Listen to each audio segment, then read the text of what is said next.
اس سے پہلے سورہ آل عمران کی کئی آیتوں کا خلاصہ پیش کیا گیا۔ ابھی اپنے سامنے جو آیت کریمہ ہے اس کے اندر اللہ تبارک و تعالیٰ نے کفار کی تین بڑی بڑی خامیوں اور شرارتوں کا تذکرہ فرمایا۔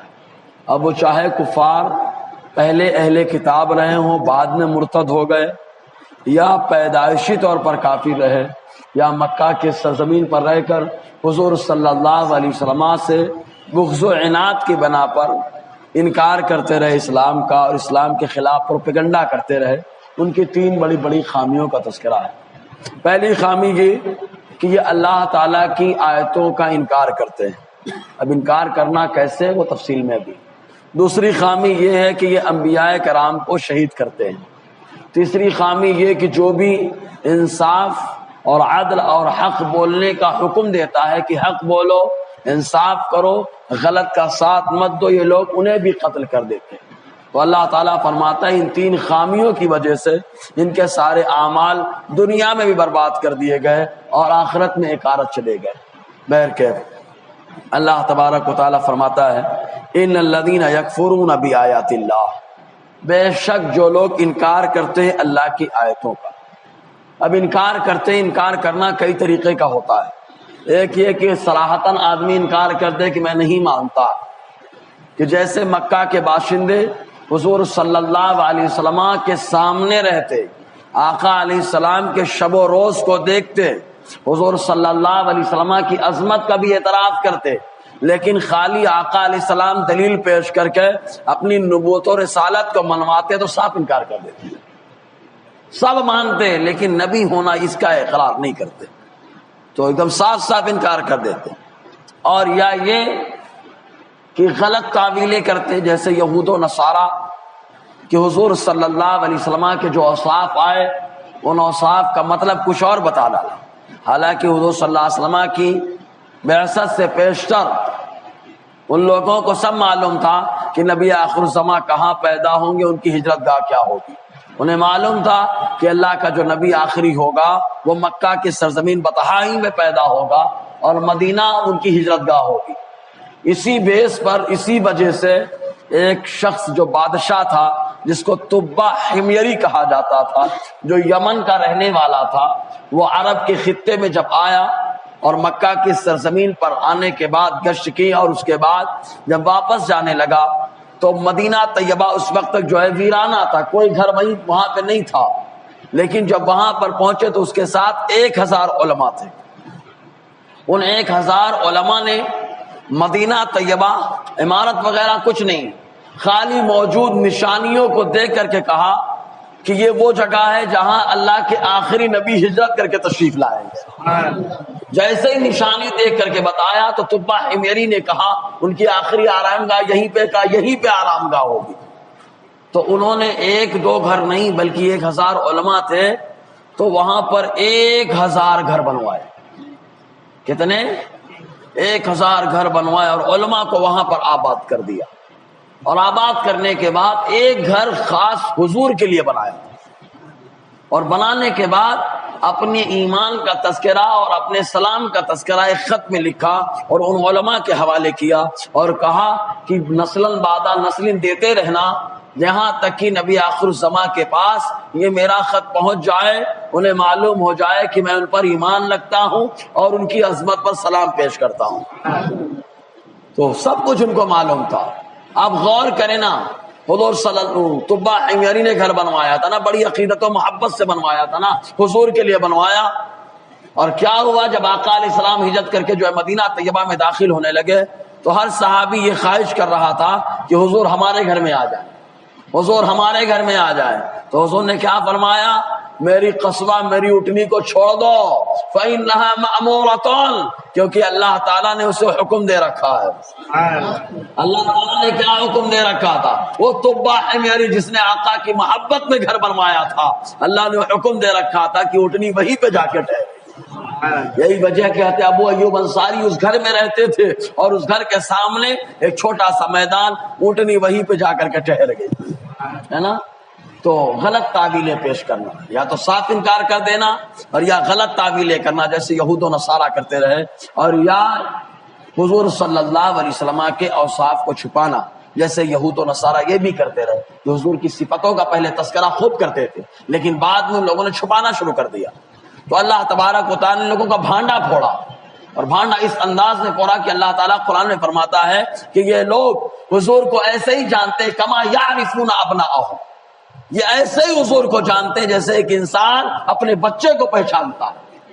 آدمی اپنے بچے کو دور سے دیکھتا ہے، چال ڈھال دیکھ لیتا ہے، رہن سہن دیکھ لیتا ہے، بولنا چالنا دیکھ لیتا ہے، رونا دھونا دیکھ لیتا ہے، یا سن لیتا ہے تو پہچان لیتا ہے کہ میرا بیٹا آ رہا ہے، اس میں شک نہیں کرتا۔ تو ایسے ہی آقا علیہ السلام کو وہ لوگ پہچانتے تھے۔ چنانچہ حضرت عبداللہ ابن سلام رضی اللہ تعالیٰ جب ایمان لائے، بخاری شریف کی حدیث سے پاک، تو حضور صلی اللہ علیہ وسلم کے پاس یہ آئے، اور آنے کے بعد انہوں نے 3 سوال کیے، حضور سے 3 سوال کیے، اور 3 سوال حضور نے ان کا جواب عطا فرمایا۔ پہلا سوال یہ کیا تھا کہ جنتیوں کی جنت میں پہلی غذا کیا ہوگی، پہلا کھانا کیا ہوگا۔ دوسرے انہوں نے سوال کیا تھا کہ بچہ ماں باپ کے مشابہ کب ہوتا ہے، کب ماں کی طرح ہوتا ہے، کب باپ کی طرح ہوتا ہے۔ ایسے 3 سوال کیے، بہرحال حضور نے تینوں جواب دیے۔ جب تینوں جواب دیے، بتایا کہ جنت میں پہلی غذا کلیجی ہے، جو بقرہ ہے اس کی کلیجی ہے، ایک روایت میں آیا کہ مچھلی کی کلیجی ہے، بہرکیف۔ تو اس کے بعد حضور نے فرمایا جس کا مادہ غالب ہوتا ہے بچہ اس کے چہرے پہ جاتا ہے، اس کے چہرے پہ جاتا ہے۔ ماں کا غالب ہو جائے تو ماں کے چہرے پہ جاتا ہے، باپ کا مادہ غالب ہوتا ہے تو باپ کے چہرے پہ جاتا ہے۔ تو حضور نے بتایا تو حضرت عبداللہ ابن سلام فوراً وہیں پہ کلمہ پڑھ کے مشرف اسلام ہو گئے۔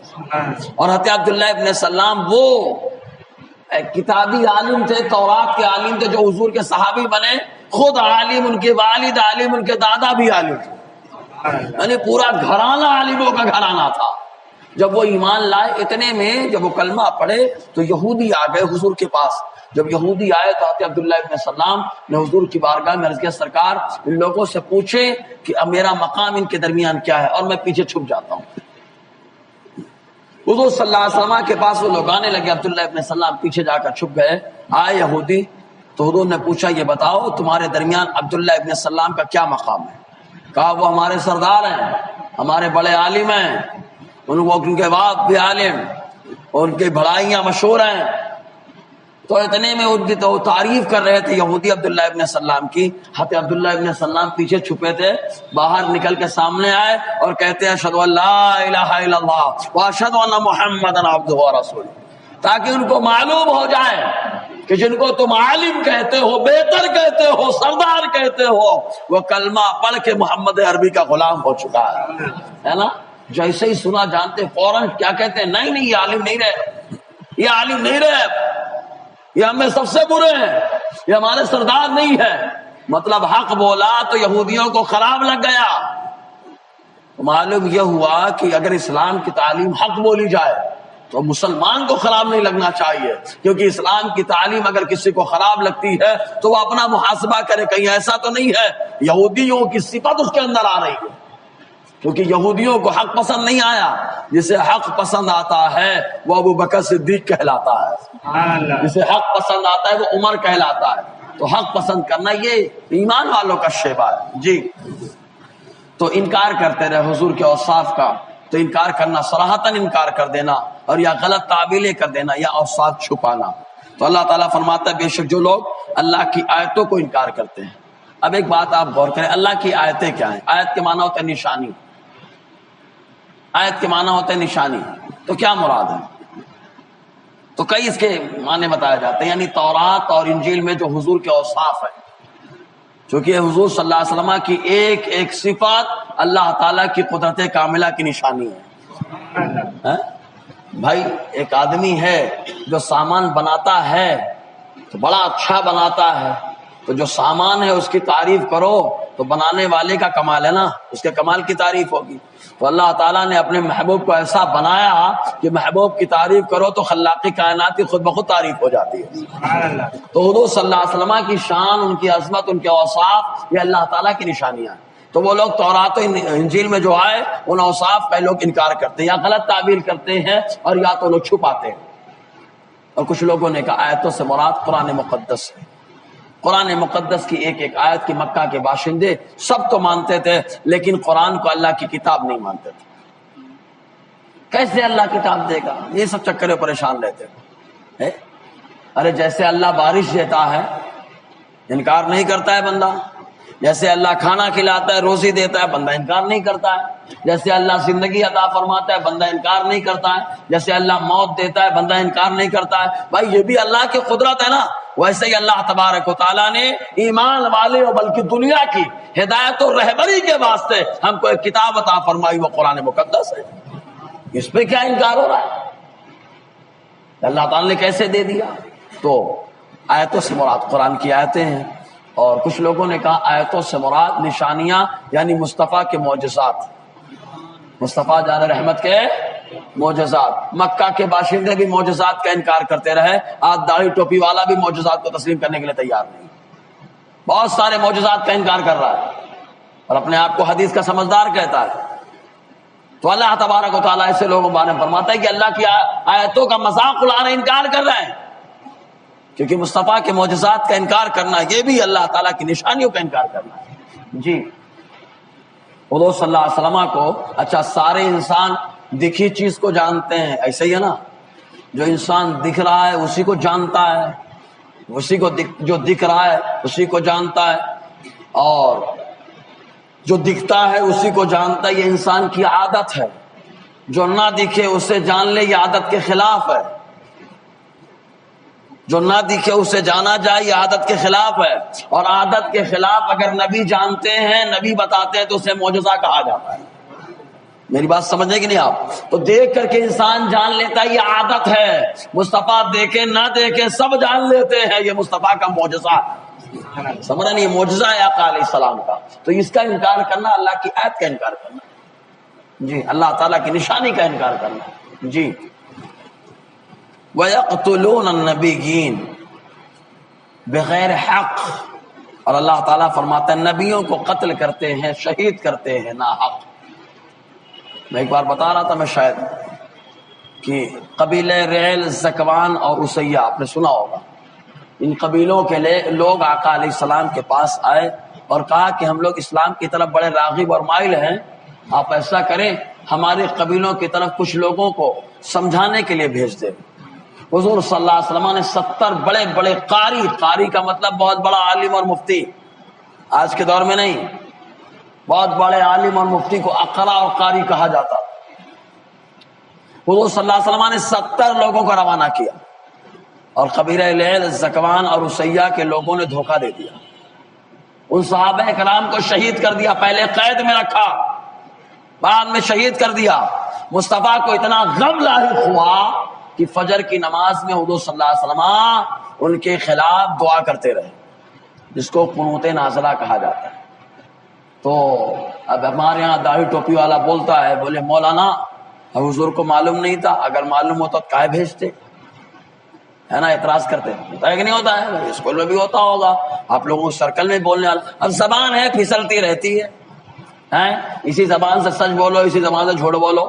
یہ اور بات ہے کہ زبان ہلتی ہے، جھوٹ بولتی ہے تو چہرے پہ نور چلا جاتا ہے، اور جب زبان ہلتی ہے حق بولتی ہے تو اللہ تعالیٰ چہرے پہ نور عطا فرما دیتا ہے، دل میں سرور عطا فرما دیتا ہے، سمجھ رہے کہ نہیں؟ جی تو اعتراض کر دیا۔ اب ایک دم ہو بہو یہی اعتراض میں ان لوگوں سے کر رہا ہوں، الزامی جواب، تحقیقی جواب دے رہا ہوں، الزامی جواب۔ اللہ تعالیٰ نے نبیوں کو بھیجا، یہ لوگ کتنے نبی کو شہید، وَيَقْتُلُونَ النَّبِيِّينَ بِغَيْرِ حق، یہود و نصارہ کفار یہ نبیوں کو شہید کرتے ہیں ناحق۔ کیا اللہ کو نہیں معلوم تھا معاذ اللہ کو نہیں معلوم تھا معاذ اللہ کہ نبی شہید ہو جائیں گے؟ کائے بھیجنے کا؟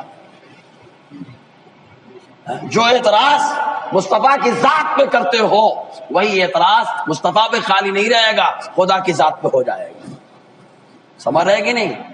تو آپ کہیں گے اللہ جانتا ہے، تو ہم کہیں گے اللہ جانتا ہے، اپنے محبوب کو جاننے والا بنا دیتا ہے، اپنے محبوب کو جاننے والا بنا دیا اللہ تبارک و تعالیٰ۔ تو کہا کیا جواب ہوگا؟ کہا یہاں دعوت و تبلیغ اور اسلام کو پھیلانے کی اہمیت بتائی گئی۔ اسلام کو پھیلانے کے لیے نہ جہاد ہے، اللہ تعالیٰ کے پیغام کو پھیلایا جائے، دنیا میں امن قائم کیا جائے۔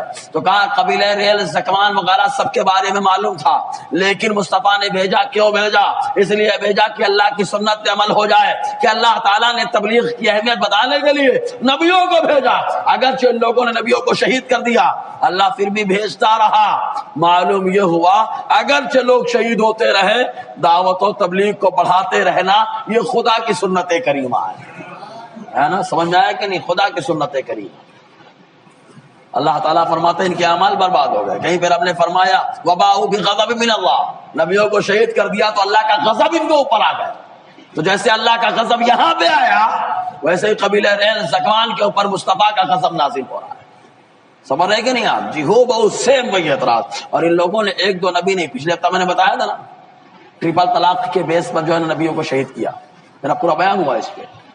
ان لوگوں نے، یہودیوں نے ایک دو نبی کو نہیں، 70 نبیوں کو شہید کیا۔ کتنے نبیوں کو؟ اللہ اکبر، غور کریں آپ، 70 نبیوں کو شہید کیا ان لوگوں نے۔ 3 نبیوں کو تو خالی 3 طلاق کے بیس پر ان لوگوں نے شہید کیا۔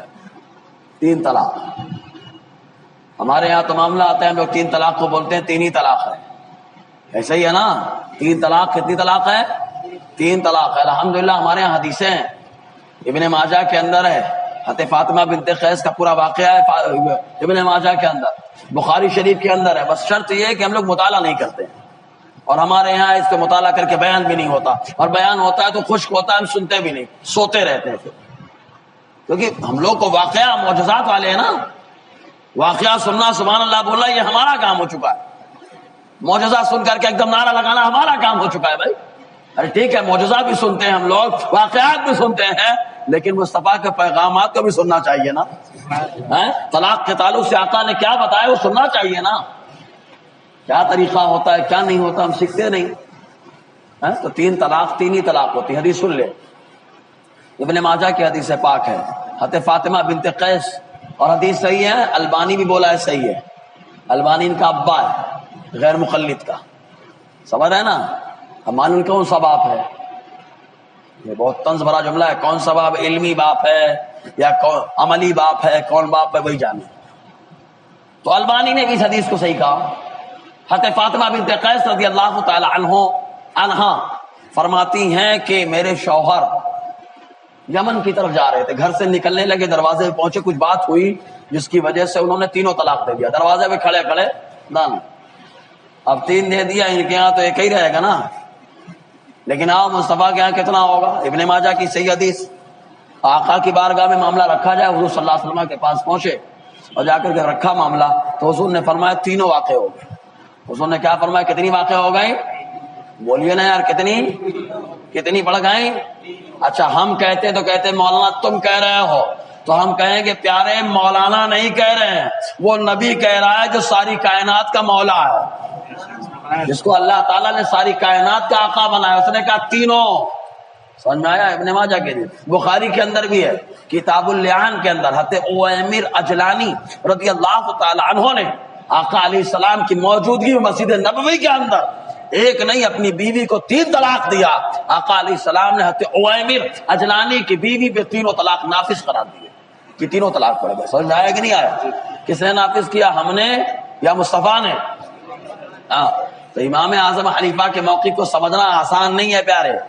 امام اعظم کوئی معمولی چیز کا نام نہیں ہے، امام اعظم وہ ہیں جو آقا علیہ السلام کی حدیث کو حکیمانہ انداز میں سمجھاتے ہیں۔ ایک مثال پیش کر دیتا ہوں بات روک کر کے، موضوع سے ہٹ کے بعد۔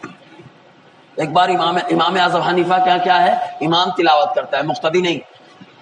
مقتدی کو حضور نے منع فرمایا ہے۔ کیسے منع فرمایا سنیں۔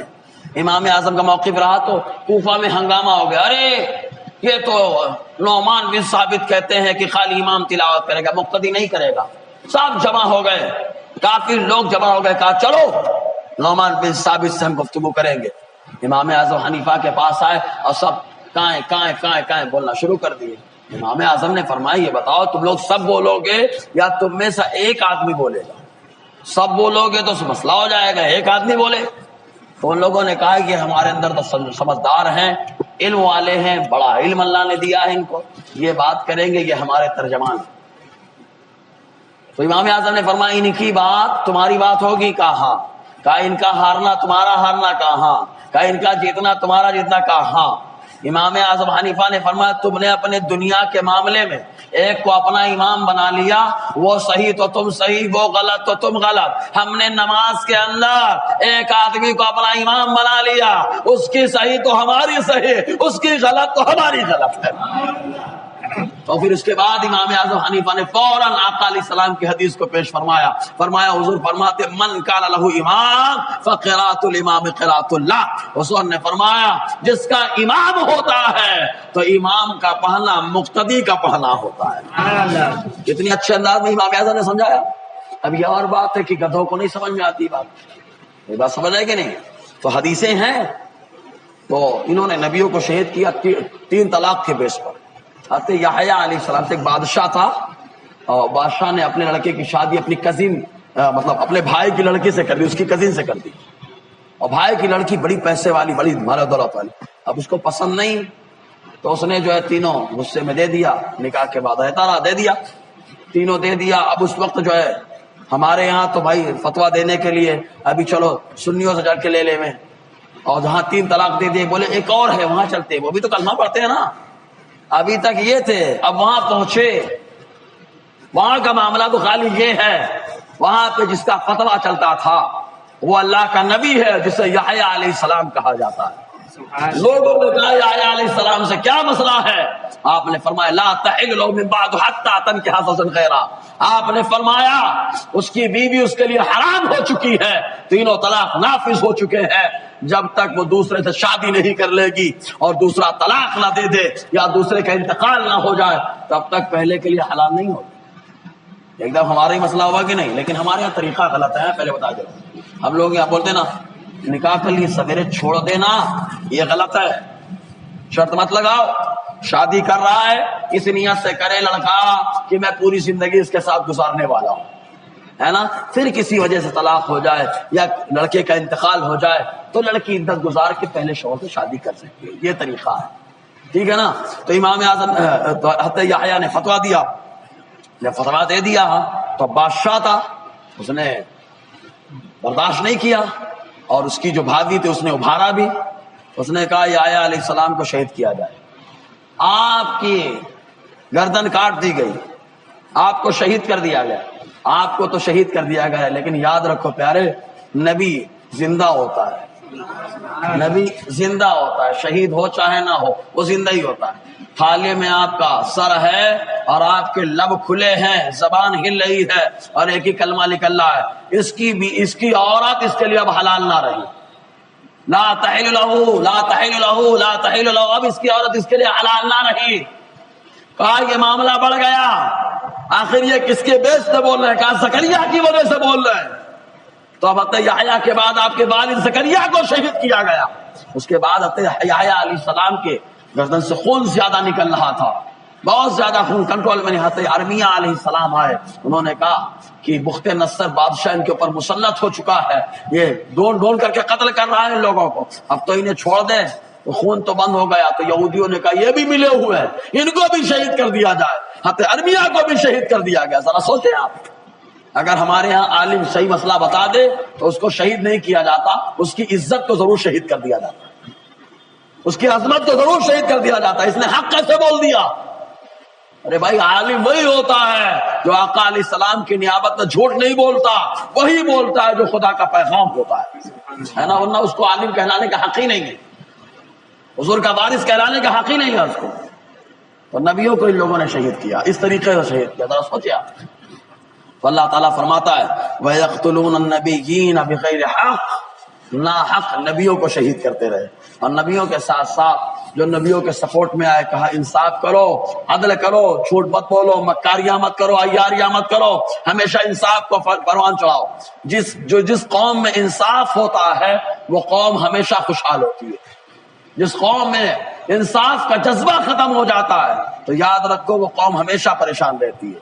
اپنے شہر کے بارے میں دیکھو، لنگی کرتا ہی پہنتے رہے لیکن انصاف کی بات کرتے رہے، اللہ تبارک و تعالیٰ نے کتنی خوشحالی عطا فرمائی تھی، لکڑے کے گھر میں لیکن سکون سے رہ رہے تھے، اور اب جب سے انصاف کا ہم لوگوں نے خون کر دیا، حق بولنا چھوڑ دیا، کاروبار میں آئے دن کوئی نہ کوئی عذاب آ رہا ہے، کوئی نہ کوئی پریشانی آ رہی، کیونکہ انصاف کا خون جب ہوتا ہے تب برکتیں اٹھا لی جاتی ہے، اور جس قوم میں انصاف کو پھیلا دیا جاتا ہے اللہ تعالیٰ آسمان سے اس قوم پر برکتوں کا نزول فرماتا ہے۔ صبر ہے نا، تو انصاف ضروری ہے۔ یہودیوں نے سب سے پہلے یہ شرارت کی، آج یہ شرارت مسلمانوں بڑی تیزی سے پھیل رہی ہے۔ تو اللہ تعالیٰ فرماتا ہے وَيَقْتُلُونَ الَّذِينَ يَأْمُرُونَ بِالْقِسْطِ مِنَ النَّاسِ، اور یہ لوگ انہیں بھی قتل کرتے ہیں جو بھلائی کا حکم دیتے ہیں، جو لوگ بھی بھلائی کا حکم دیتے ہیں، انصاف کا حکم دیتے ہیں، ان کو بھی قتل کر دیتے ہیں۔ تو رب فرماتا ہے فَبَشِّرْهُم بِعَذَابٍ أَلِيمٍ، اے محبوب اگر ایسی حرکت والے ہیں تو انہیں دردناک عذاب کی خوشخبری دے دو۔ ارے عذاب کی خوشخبری نہیں دی جاتی، لیکن یہ طنز کیا جا رہا ہے، ٹھیک ہے، تم کو ان شرارتوں کی وجہ سے عذاب مبارک، ہم لوگ بولتے ہیں نا، تم کو تمہارا عذاب مبارک ہے۔ اعلیٰ علی رحمان نے ایک شعر میں لکھا ہے نا، تو دوسرا مصرع یہ ہے خلد میں پہنچا رضا پھر تجھ کو کیا، تیری دوزخ سے تو کچھ چھینا نہیں، تیری دوزخ سے تو کچھ چھینا نہیں، ارے خلد میں پہنچا رضا پھر تجھ کو کیا، تجھے تیرا دوزخ کا معاملہ مبارک ہو۔ اور امام احمد رضا فرماتے ہیں ہمیں جنت مبارک ہے نا، تو وہ طنز کے طور پر کہا گیا، لیکن اگر یہ طنز ہم کریں تو کہا جائے مولانا طنز کرتے ہیں۔ ارے بھائی اللہ کی سنت ہے، اللہ کی سنت ہے ایسے لوگوں کو چھیڑ کے ایک دم چپکا چپکا کے دیتے رہنا۔ فَبَشِّرْهُم بِعَذَابٍ أَلِيمٍ، رب فرماتا ہے انہیں خوشخبری دے دو دردناک عذاب کی۔ کیا ہے کہ کیوں دردناک عذاب کیوں ہے؟ اچھے کام تو کرتے رہے نا، بہت نیکیاں کرتے رہے، بہت روتے رہے، توبہ کرتے رہے، فرماتا ہے نہیں اولئک الذین حبطت اعمالهم فی الدنیا والآخرہ، ارے یہ وہی لوگ ہیں کہ دنیا آخرت میں ان کے اعمال برباد ہو گئے۔ اب اپنے نماز روزے کا واسطہ نہ دے، برباد ہے سب اعمال۔ اور نبی کو شہید کرنا یہ بھی ہے کہ نبی کی عظمت کو شہید کر دیا جائے، نبی کی شان کو ختم کر دیا جائے، یہ بھی نبی کو شہید کرنا ہے۔ اتنے نالائق حضور کو شہید کرنے کے در پہ رہے، حضرت عیسیٰ علیہ السلام کو شہید کرنے کے در پہ رہے، لیکن اللہ تبارک و تعالی حضرت عیسیٰ کو آسمان پر بلا کر اللہ نے حفاظت فرمائی، اور مصطفیٰ جان رحمت کی حفاظت اللہ تعالیٰ نے ہمیشہ فرشتوں کے ذریعے سے فرمائی۔ خود اللہ تعالیٰ فرماتا ہے واللہ یعصمک من الناس، اے محبوب اللہ آپ کی حفاظت کرنے والا ہے، اللہ آپ کی حفاظت کرنے والا ہے۔ جی وما لهم من ناصرین، اعمال برباد ہو گئے، اب ان کا کوئی مددگار نہیں، اور ایمان والوں کا مددگار اللہ ہے نا۔ انشاءاللہ آگے اور سلسلہ رہے گا۔